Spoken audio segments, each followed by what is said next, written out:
Good morning students और मेरे सभी विद्वान साथियों। परिवर्तन एक ऐसा शब्द है जिसने मनुष्य का पीछा सभ्यता के प्रारंभ से आज तक नहीं छोड़ा है। किसी विद्वान ने ठीक ही कहा है, change is the law of nature. परिवर्तन प्रकृति का नियम है। परिवर्तन ही मनुष्य की सभ्यता के विकास को आगे बढ़ाने के लिए एक एक एक उचित माध्यम का कार्य करता है। परिवर्तन हमने अपनी हिंदू सभ्यता में भी बहुत समय से पढ़ते आ रहे हैं। सतयुग, द्वापर, त्रेता और कलयुग, इन चारों युगों में ही तरह तरह के परिवर्तन का एहसास हमें होता है और जब हम पढ़ते हैं तो परिवर्तन वास्तव में हुआ है। परिवर्तन मनुष्य का एक नेचर है। तो आज हम बात कर रहे हैं कक्षा 9, विषय है इतिहास और उसका दूसरा चैप्टर है, चैप्टर का नाम है यूरोप में समाजवाद एवं रूसी क्रांति। पहला पार्ट मैं बता चुका हूं और आज उसका हम सेकंड पार्ट लेकर चल रहे हैं। स्टूडेंट्स, आपको पता है कि 19वीं सदी में यूरोप में जो सरकारें बन रही थी वो रूढ़िवादियों की, उदारवादियों की और रेडिकल समूह की थी। अब अचानक परिवर्तन का जुनून सवार हो जाता है लोगों में और उसमें एक प्रमुख समाजशास्त्री और विद्वान अर्थशास्त्री वो थे कार्ल मार्क्स, जिनका जीवन काल सन 1818 से 1882 तक रहा है। उनका मानना था कि औद्योगिक समाज पूंजीवादी समाज है। फैक्ट्रियों में लगी पूंजी पर पूंजीपतियों का स्वामित्व होता है, मतलब मालिकाना हक होता है। पूंजीपतियों को लाभ श्रमिकों के परिश्रम से मिलता है। मार्क्स का निष्कर्ष यह था कि जब तक पूंजीवादी केवल अपने लाभ के लिए पूंजी का संचय करते हैं तब तक श्रमिकों की स्थिति में सुधार नहीं होगा। कार्ल मार्क्स के अनुसार अपनी स्थिति में सुधार लाने के लिए श्रमिकों को पूंजीवाद एवं निजी संपत्ति पर आधारित व्यवस्था अथवा शासन को तहस नहस करना होगा। मार्क्स का विचार था कि स्वयं को पूंजीवादी शोषण से मुक्त कराने के लिए श्रमिकों का एक पूर्णतः अलग प्रकार का समाज बनना चाहिए, जिससे पूरी संपत्ति पर संपूर्ण समाज का नियंत्रण एवं स्वामित्व होगा। इस प्रकार के समाज को मार्क्स ने साम्यवादी यानी कम्युनिस्ट कहा और मार्क्स को पूरा भरोसा था कि पूंजीवादियों के साथ होने वाले संघर्ष के अंत में जीत श्रमिकों की होगी और मार्क्स की दृष्टि में भविष्य का जो समाज होगा वो साम्यवादी यानी कम्युनिस्ट होगा। मैंने पिछले पार्ट में आपको पूंजीवादी विचारधारा और समाजवादी विचारधारा के बारे में बता दिया था। अब जब समाजशास्त्रियों के समूह बनने लगे तो समाजशास्त्रियों के प्रतिनिधि बड़ी संख्या में रूस में संसदीय चुनाव में जीत रहे थे, कानून बनाने में अपनी बड़ी भूमिका निभा रहे थे। परंतु सन 1914 तक यूरोप में कहीं भी समाजवादियों की सरकार नहीं बनी थी। सरकार बनाने में सबसे बड़ी भूमिका तो रूढ़िवादियों, उदारवादियों और रेडिकल समूहों की थी। इन तीनों समूह के बारे में पिछले चैप्टर्स में आपको समझा चुका हूँ। समाजवादियों के लिए अनुकूल समय तब आया जब यूरोप के सबसे पिछड़े औद्योगिक देशों में से एक रूस में समाजवादियों ने सन 1917 की अक्टूबर क्रांति के द्वारा सत्ता पर अधिकार कर लिया। फिर रिपीट कर रहा हूँ, कब कर लिया? सन 1917 में। अक्टूबर क्रांति 7 नवंबर 1917 को हुई थी। उस दिन पुराने रूसी कैलेंडर के अनुसार 25 अक्टूबर का दिन था। इस कारण से इस क्रांति को अक्टूबर क्रांति का नाम दिया गया। इस क्रांति के परिणाम स्वरूप करेंस की सरकार का अपनी जनता में लोकप्रिय न होने के कारण पतन हो गया था। अब इस क्रांति को समझने के लिए हमें थोड़ा सा बैकग्राउंड में जाना होगा और रूस के पूरे परिदृश्य को समझना होगा। रूसी साम्राज्य 1914, ये वाला हेडिंग है। अब सन 1914 में रूस और उसके संपूर्ण साम्राज्य पर जार निकोलस द्वितीय का शासन था। ये एक तरह से वंशानुगत परंपरा होती है कि फर्स्ट, सेकंड, थर्ड वही राजा बनते चले आते हैं।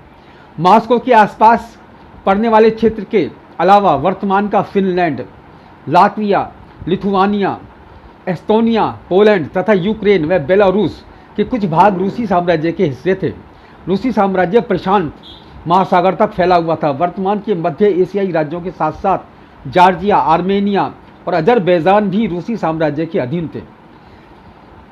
उसी समय रूस में ग्रीक ऑर्थोडॉक्स चर्च की शाखा रूसी ऑर्थोडॉक्स क्रिश्चियनिटी को मानने वाले लोग अधिक संख्या में थे। साम्राज्य के अंतर्गत आने वालों में कैथोलिक, प्रोटेस्टेंट, मुस्लिम व बौद्ध भी थे।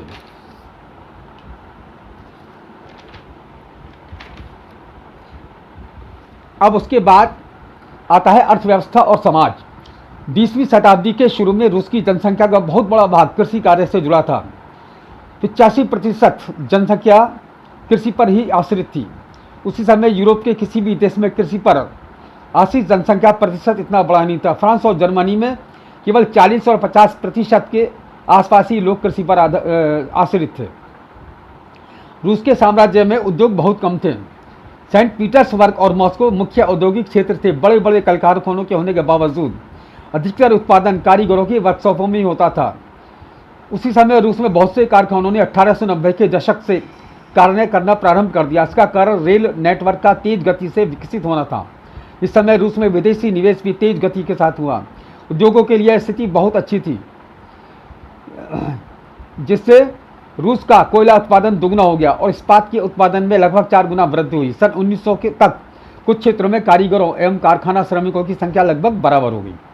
अधिकतर कारखाने उद्योगपतियों की निजी संपत्ति थे।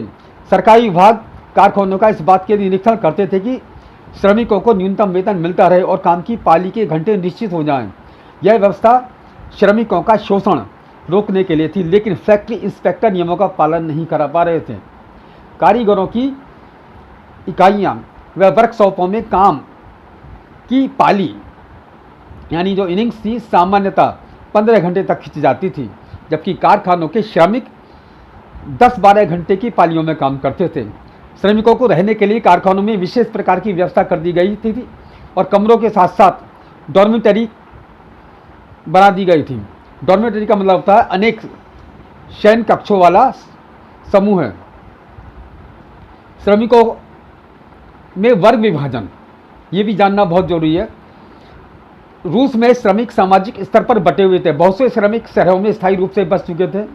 कुछ श्रमिक गांवों के साथ गहरे संबंध बनाए हुए थे। श्रमिकों के मध्य योग्यता और दक्षता के आधार पर ही बहुत अंतर था। इस अंतर को सेंट पीटर्सबर्ग के एक धातुकर्मी के इस कथन से समझा जा सकता है। उस धातुकर्मी ने कहा था, धातुकर्मी श्रमिकों में खुद को साहब मानते हैं। उनके काम में ज़्यादा प्रशिक्षण और निपुणता की जरूरत की जाती है। सन 1914 में फैक्ट्री श्रमिकों में स्त्रियों की संख्या 31% थी, किंतु उन्हें पुरुष श्रमिकों की तुलना में कम वेतन मिलता था। यह अंतर आधे से लेकर 3/4 का था।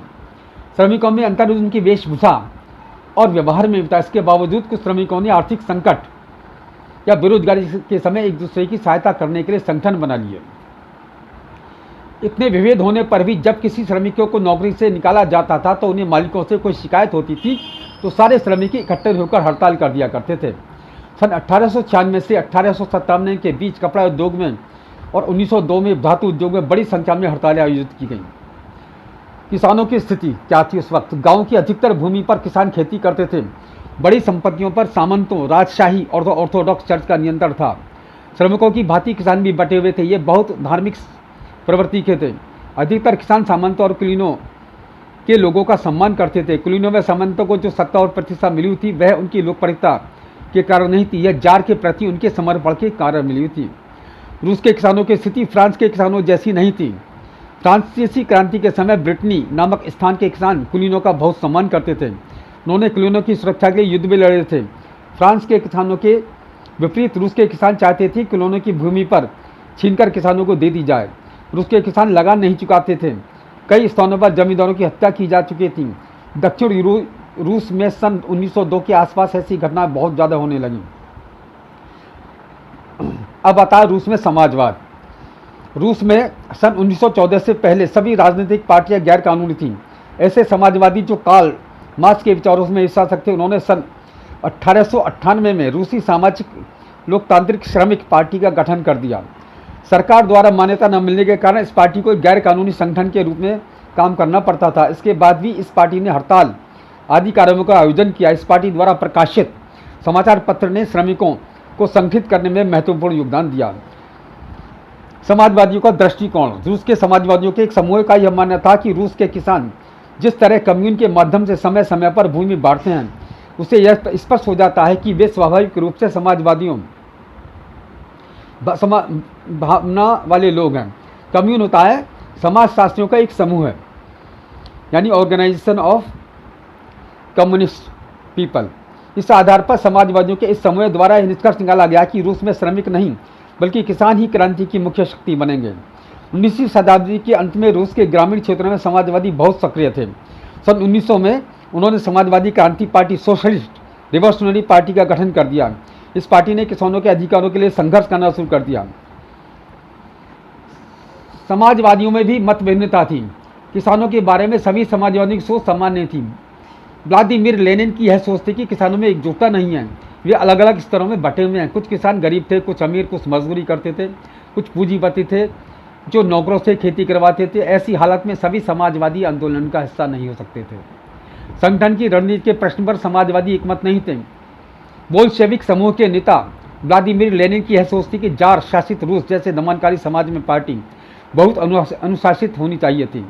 सदस्यों की संख्या व स्तर पर उनका पूरा नियंत्रण होना चाहिए था। मेंशेविक नाम का दूसरा समूह यह मानता था कि पार्टी में सभी को सदस्यता मिलनी चाहिए। अब आता है उथल पुथल का समय। 1905 की क्रांति। रूस में निरंकुश जार शासकों की यह परंपरा चली आ रही थी। 20वीं शताब्दी के शुरू में दूसरे यूरोपीय शासक राष्ट्रीय संसद के अधीन हो गए थे, किंतु रूस का निरंकुश जार राष्ट्रीय संसद के अधीन नहीं था। जार को नियंत्रित करने के लिए उदारवादियों ने आंदोलन शुरू कर दिया। सन 1905 की क्रांति के समय उदारवादियों ने संविधान की रचना के लिए समाजवादियों के दोनों दलों सोशलिस्ट डेमोक्रेट व समाजवादी क्रांतिकारियों को साथ लेकर किसानों और श्रमिकों के मध्य बहुत काम किया। इस काम में उन्हें राष्ट्रवादियों और इस्लाम के आधुनिकीकरण के समर्थक जदीदियों का भी समर्थन मिला। जदीदी मुस्लिम बहुल क्षेत्रों में काम करते थे। श्रमिकों की हड़ताल तथा खूनी रविवार। रूस के श्रमिकों के लिए सन 1904 का वर्ष बहुत निराशाजनक रहा। जरूरी वस्तुओं के मूल्य इतनी तेजी से बढ़े कि वास्तविक वेतन में 20% तक की गिरावट आ गई। इसी समय श्रमिक संगठनों की सदस्यता में भी तेजी से वृद्धि हुई। सन 1904 में ही गठित की गई असेंबली ऑफ रशियन वर्कर्स के 4 सदस्यों को क्यूतिलोव आयरन वर्क्स में उनकी नौकरी से निकाल दिया गया, तो श्रमिकों ने आंदोलन करने की घोषणा कर दी। कुछ घंटों में सेंट पीटर्सबर्ग के 1,10,000 से अधिक श्रमिक काम के घंटे घटाकर 8-10 घंटे किए जाने, वेतन में वृद्धि और कार्य स्थितियों में सुधार की मांग करने के लिए हड़ताल पर चले गए। हड़ताल के दौरान जब पादरी ग्योपोन के नेतृत्व में श्रमिकों का एक जुलूस जार के महल विंटर पैलेस पहुंचा तो पुलिस से उसकी मुठभेड़ हो गई। इस मुठभेड़ में 100 से अधिक श्रमिक मारे गए और लगभग 300 घायल हो गए। इस घटना को खूनी रविवार के नाम से जाना जाता है। 9 जनवरी 1905 की क्रांति की शुरुआत इसी घटना से हुई। अब पूरे देश में हड़ताल होने लगी। विद्यार्थी नागरिक स्वतंत्रता के अभाव का विरोध करते हुए कक्षाओं का बहिष्कार करने लगे, जिसके कारण विश्वविद्यालयों को बंद करना पड़ा। संविधान सभा के गठन की मांग करते हुए यूनियन ऑफ यूनियंस की स्थापना की गई, जिसमें वकील, डॉक्टर, इंजीनियर और मध्यवर्गीय कामगार थे। उसके बाद ड्यूमा का गठन। ड्यूमा एक संसद होती है। ड्यूमा यह रूस की राष्ट्रीय सभा या संसद थी। पहली बार इसका गठन सन 1905 में हुआ था। रूस के जार निकोलस द्वितीय ने इसे मात्र एक सलाहकार समिति में बदल दिया था। सन 1905 की क्रांति प्रभावी सिद्ध हुई। जार ने ड्यूमा के गठन पर अपनी सहमति दे दी। सन 1905 की क्रांति के समय कुछ समय के लिए फैक्ट्री श्रमिकों की बहुत सी ट्रेड यूनियनें व फैक्ट्री कमेटियां भी बनी। सन 1905 के बाद इस प्रकार की अनेक यूनियन व कमेटियां अवैध रूप से काम करने लगी, क्योंकि उन्हें गैर कानूनी घोषित कर दिया गया था।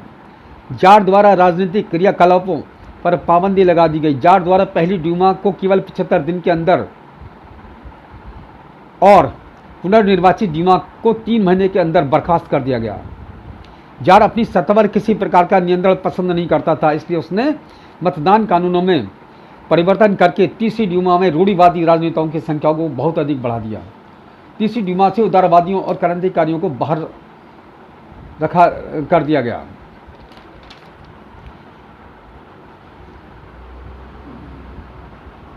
अब आता है पहला विश्व युद्ध और रूसी साम्राज्य। सन 1914 में पहला विश्व युद्ध यानी फर्स्ट वर्ल्ड वार शुरू हो गया। यह युद्ध दो यूरोपियन गठबंधनों के बीच शुरू हुआ। पहले गठबंधन में आते थे जर्मनी, ऑस्ट्रिया और तुर्की। फिर सुन लीजिए, पहले गठबंधन में जर्मनी, ऑस्ट्रिया और तुर्की थे। दूसरे गठबंधन में फ्रांस, ब्रिटेन और रूस थे। आगे चलकर इटली व रोमानिया भी इस गठबंधन में शामिल हो गए।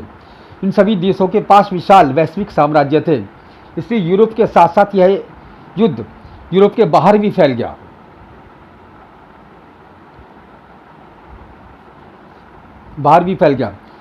जार का रवैया और सेंट पीटर्सबर्ग का नाम परिवर्तन। पहले विश्व युद्ध के शुरू होने पर इसे रूस की जनता का पूरा समर्थन मिला। जनता ने जार का साथ दिया। युद्ध लंबा चला। इस दौरान जार ने ड्यूमा में उपस्थित मुख्य पार्टियों से विचार विमर्श करना बंद कर दिया। धीरे धीरे जार को जनता का समर्थन कम होने लगा। रूस की जनता में जर्मनी के प्रति बहुत आक्रोश था, जिसके कारण सेंट पीटर्सबर्ग का नाम बदलकर पेट्रोग्राद रख दिया गया, क्योंकि सेंट पीटर्सबर्ग जर्मन नाम था। जार की पत्नी जरीना एलेक्सांद्रा का जर्मन मूल का होना और उसके बुरे सलाहकार, विशेष रूप से रासपुतिन नामक सन्यासी के कार्यों ने जार के शासन को अलोकप्रिय बना दिया था। रूस की पराजय। पहले विश्व युद्ध में रूस के बहुत से सैनिक मारे गए। सेना की पराजय ने रूस की जनता का मनोबल तोड़ दिया। सन 1914 से 16 के बीच में जर्मनी और ऑस्ट्रिया में रूस की सेना को भारी पराजय का सामना करना पड़ा। सन 1917 तक 70 लाख लोग मारे जा चुके थे। पीछे इटली रूस की सेना ने रास्ते में पड़ने वाली फसलों और इमारतों को नष्ट कर डाला, ताकि दुश्मन की सेना वहां टिक ना सके। फसलों और इमारतों के विनाश से रूस में 30 लाख से ज़्यादा शरणार्थी हो गए। इस स्थिति ने सरकार और जार दोनों को अलोकप्रिय बना दिया। सिपाही भी युद्ध से तंग आ चुके थे, अब वे लड़ना नहीं चाहते थे। अब इस युद्ध का उद्योगों पर क्या प्रभाव पड़ा? युद्ध का उद्योगों पर विपरीत प्रभाव पड़ा। रूस के उद्योगों अन्य देशों से आने वाले सामान की आपूर्ति बंद हो गई, क्योंकि बाल्टिक सागर में जिस रास्ते से विदेशी औद्योगिक सामान लाते थे उस पर जर्मनी का नियंत्रण हो चुका था। यूरोप के अन्य देशों की तुलना में रूस के औद्योगिक उपकरण बहुत तेजी से बेकार होने लगे। सन 1916 तक रेलवे लाइनें टूटने लगी। अच्छे स्वास्थ्य वाले पुरुषों को युद्ध में भेज दिया गया। देश भर में श्रमिकों की कमी पड़ने लगी और जरूरी सामान बनाने वाली इकाइयां ठप होने लगी। अधिकतर अनाथ सैनिकों को पेट भरने के लिए मोर्चे पर भेजा जाने लगा। शहरों में रहने वालों के रोटी और आटे की कमी हो गई। सन 1916 की सर्दियों में रोटी की दुकानों पर प्राय दंगे होने लगे। अब आता है पेट्रोग्राद में फरवरी क्रांति। पेट्रोग्राद यानी सेंट पीटर्सबर्ग, जिसका नाम बदलकर पेट्रोग्राद शहर रख दिया गया। इस शहर में श्रमिकों के आवास और कारखाने नेवा नदी के दाएं तट पर स्थित थे। बाएं किनारे पर उन्नत क्षेत्र, विंटर पैलेस और सरकारी भवन थे। जिस भवन में ड्यूमा की बैठक होती थी वह भी नदी के बाएं किनारे पर था। फरवरी 1917 में श्रमिकों के क्षेत्र में खाद्य पदार्थों की भारी कमी होगी। इधर संसदीय प्रतिनिधि चाहते थे कि निर्वाचित सरकार अपना काम करती रहे, इसलिए जार द्वारा ड्यूमा को भंग करने के प्रयासों का विरोध कर रहे थे। इस प्रकार दोनों किनारों पर स्थिति तनावपूर्ण बनी हुई थी। दाएं तट पर स्थित फैक्ट्री में तालाबंदी और उसका प्रभाव। मालिकों द्वारा 22 फरवरी को दाएं तट पर स्थित एक फैक्ट्री में तालाबंदी कर दी गई। इसके अगले दिन इस फैक्ट्री के श्रमिकों के समर्थन में 50 फैक्ट्रियों के श्रमिकों ने हड़ताल कर दी। बहुत से कारखानों की हड़ताल का नेतृत्व स्त्रियों ने किया। आंदोलनकारी जनता बस्ती पार करके राजधानी के बीचों बीच आ गई। जब सरकारी भवनों को श्रमिकों ने घेर लिया तो सरकार ने कर्फ्यू लगा दिया।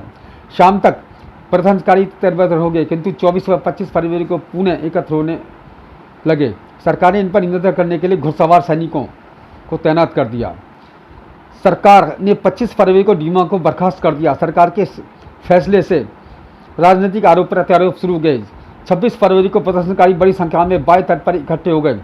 27 फरवरी को इन प्रदर्शनकारियों ने पुलिस मुख्यालयों पर धावा बोल दिया और उनको नष्ट कर दिया। भारी भीड़ को कंट्रोल करने के लिए सरकार ने पुनः घुड़सवार सैनिकों को तैनात किया। इस बार घुड़सवार सैनिकों ने प्रदर्शनकारियों पर गोली चलाने से इनकार कर दिया। स्थिति तब और तनावपूर्ण हो गई। क्रोधित सिपाहियों ने एक रेजिमेंट की बैठक में अपने ही अधिकारी के ऊपर गोली चला दी। 3 दूसरी रेजिमेंटों ने भी बगावत कर दी और उसके सैनिक हड़ताल करने वाले श्रमिकों के साथ हो गए। अब स्थिति बगावत करने वाले सिपाहियों तथा श्रमिकों के गठबंधन के अनुकूल थी। सिपाही और श्रमिक एक एक सोवियत परिषद का गठन करने के लिए उसी भवन में एकत्र हो गए जहां अब तक ड्यूमा की बैठक होती थी। यहीं से पेट्रोनाथ सोवियत का जन्म हुआ। रूस के इतिहास में पेट्रोनाथ सोवियत का जन्म अत्यंत महत्वपूर्ण घटना थी। इसके गठन के बाद प्रतिनिधि मंडल जार से मिलने गया। सैनिक कमांडरों ने जार को राजगद्दी छोड़ने की सलाह दे दी। कमांडरों की बात मानते हुए 2 मार्च को राजगद्दी जार ने छोड़ दी। अब सोवियत और ड्यूमा के नेताओं ने शासन चलाने के लिए अंतरिम सरकार का गठन कर दिया। अंतरिम सरकार अस्थायी सरकार होती है। अंतरिम सरकार या अस्थायी सरकार होती है, इसका गठन कुछ समय के लिए किया जाता है। अंतरिम सरकार द्वारा यह फैसला लिया गया कि रूस के भविष्य के बारे में फैसला लेने की जिम्मेदारी संविधान सभा को दी जाए। संविधान सभा का चुनाव सार्वभौमिक वयस्क मताधिकार के आधार पर कराने पर सहमति मिली। अब रूस के भविष्य का नियंत्रण जनता करने लगी थी।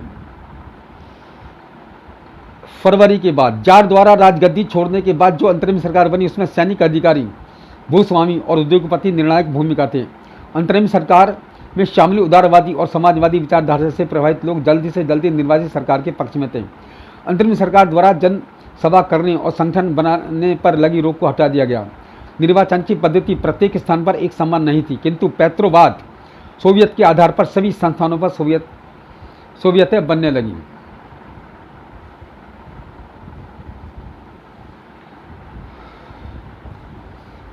व्लादिमीर लेनिन की वापसी। बोल्शेविकों के निर्वासित नेता व्लादिमीर लेनिन अप्रैल 1917 में रूस वापस आ गए। लेनिन के नेतृत्व में कार्य कर रहे बोल्शेविक सन 1914 से ही युद्ध का विरोध कर रहे थे। बोल्शेविकों का मानना था कि सोवियतों को तत्काल सत्ता अपने हाथ में ले लेनी चाहिए। लेनिन ने अपनी 3 मांगें प्रस्तुत की। ये मांगें थी कि युद्ध समाप्त किया जाए, सारी भूमि किसानों को दे दी जाए, बैंकों का राष्ट्रीयकरण किया जाए। लेनिन की इन मांगों को अप्रैल थीसिस के नाम से जाना जाता है। देखिए इसमें अंदर एक वर्ड आया सोवियत। सोवियत रूस के स्थानीय स्वशासी संगठन को सोवियत कहा जाता है। ऐसे संगठन जो अपना शासन खुद चलाते हैं उनको सोवियत कहा गया। लेनिन ने यह सुझाव दिया कि बोल्शेविक पार्टी का नाम कम्युनिस्ट पार्टी रख दिया जाए ताकि रेडिकल उद्देश्य भी पूरे हो सकें। लेनिन की अप्रैल थीसिस से बहुत से लोग सहमत नहीं थे क्योंकि इनकी दृष्टि में समाजवादी क्रांति के लिए सही समय नहीं था, इसलिए वे इस समय अंतरिम सरकार को ही समर्थन देने के पक्ष में थे। जो लोग लेनिन की मांग से सहमत नहीं थे, अगले कुछ महीनों में होने वाली घटनाएं इनकी सोच को बदलने लगी थी। घटनाक्रम में तेज गति से परिवर्तन हो रहा था। गर्मियों में श्रमिक आंदोलन तेज हो गया, भूमि पर किसानों का नियंत्रण हो गया। अब आती है अक्टूबर 1917 की क्रांति बस। रूस में घटनाक्रम तेज गति से आगे बढ़ रहा था। अंतरिम सरकार और बोल्शेविकों के बीच टकराव निरंतर बढ़ता जा रहा था। ऐसी दशा में व्लादिमीर लेनिन को अंतरिम सरकार द्वारा तानाशाही प्रवृत्ति अपनाने की आशंका दिखाई देने लगी। लेनिन की दृष्टि में सरकार द्वारा जबरन अपनी बात मनवाने की स्थिति समाजवादी मूल्यों के विरुद्ध थी। लेनिन ने सितंबर महीने में सरकार के विरुद्ध विद्रोह करने की योजना बनानी शुरू कर दी। इसके लिए सेना, सोवियतों और फैक्ट्री के बोल्शेविकों को एक मंच पर लाया गया। क्रांति का प्रारंभ, बोल्शेविकों का नियंत्रण।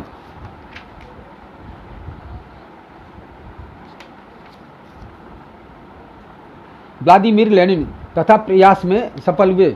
16 अक्टूबर 1977 को उन्होंने पेट्रोग्राद सोवियत और बोल्शेविक पार्टी को सत्ता पर नियंत्रण करने के लिए सहमत कर लिया। सत्ता पर नियंत्रण के लिए लियोन ट्रोट्स्की के नेतृत्व में सोवियत की ओर से एक सैनिक क्रांतिकारी समिति का गठन किया गया।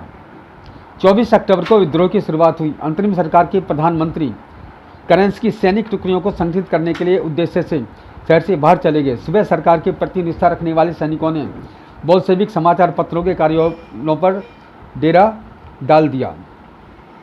विंटर पैलेस की सुरक्षा करने तथा टेलीफोन व टेलीग्राफ दफ्तरों पर कंट्रोल करने के लिए सरकार समर्थक सैनिकों को भेज दिया गया।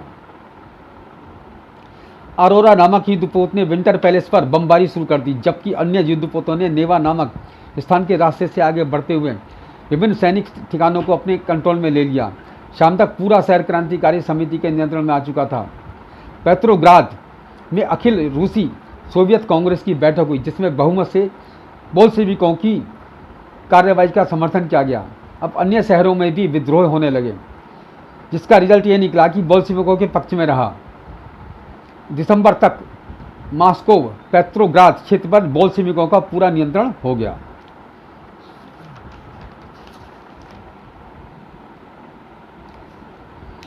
बोल्शेविक रूस के औद्योगिक श्रमिकों की एक राजनीतिक पार्टी थी जिसका नाम व्लादिमीर लेनिन था, जिसका नेता व्लादिमीर लेनिन था। ज़्यादातर औद्योगिक श्रमिक इस पार्टी के साथ थे। यह गुट क्रांतिकारी विचारधारा में विश्वास करता था। इनका मानना था कि जिस देश में ना तो संसद हो और ना ही नागरिकों को कोई जनतांत्रिक अधिकार हो, यहाँ शांतिपूर्ण तरीके से कोई परिवर्तन नहीं लाया जा सकता। अंत में यह पार्टी 1917 में रूस के एक क्रांति लाने में सफल हुई।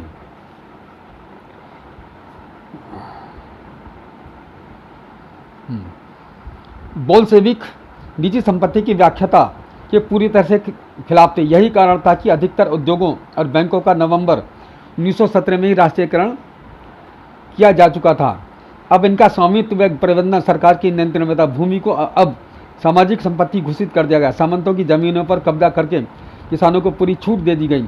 शहरों में बोल्शेविकों ने भवन मालिकों के लिए उनकी दृष्टि में पर्याप्त हिस्सा छोड़कर बड़े भवनों के छोटे छोटे भाग कर दिए। ऐसा इसलिए किया गया ताकि बिना घर वाले लोगों को भी आवास मिल सके।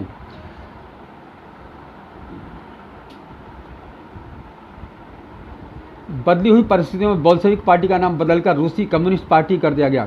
नवंबर 1917 में बोल्शेविकों ने संविधान सभा के चुनाव कराए। इन चुनावों में उन्हें बहुमत नहीं मिला। जनवरी 1918 में असेंबली ने बोल्शेविकों के प्रस्ताव को रद्द कर दिया। व्लादिमीर लेनिन ने असेंबली को बर्खास्त कर दिया। लेनिन की दृष्टि में अनिश्चित परिस्थितियों में चुनी गई असेंबली की तुलना में अखिल रूसी सोवियत कांग्रेस अधिक लोकतांत्रिक संस्था थी।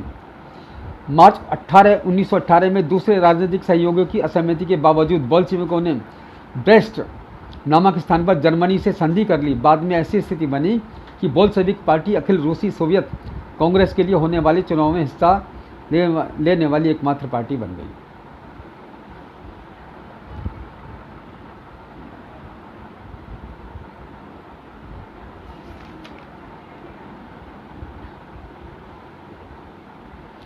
ट्रेड यूनियनों पर बोल्शेविकों का नियंत्रण रहता था। गुप्तचर पुलिस, जिसे पहले चोका और बाद में ओजीपीयू तथा एनडीके बीडी नाम दिया गया, बोल्शेविकों की आलोचना करने वाले लोगों को दंडित करती थी। शुरू में बहुत से युवा लेखक और कलाकार पार्टी की ओर आकर्षित हुए क्योंकि वे समाजवादी परिवर्तन के लिए इच्छुक थे। अक्टूबर 1917 के बाद इन कलाकारों और लेखकों ने कला व वास्तुशिल्प के क्षेत्र में नवीन प्रयोग किए, किंतु पार्टी द्वारा की जाने वाली सेंसरशिप के कारण बहुत से लोगों का पार्टी मोह भंग हो गया।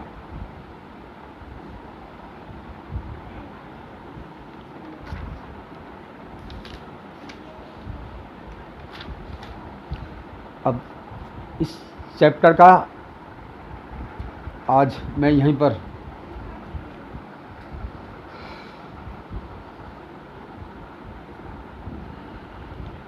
तो इस तरह से इस चैप्टर के बाद इस इतिहास के दूसरे चैप्टर का समापन हो गया। अक्टूबर के 19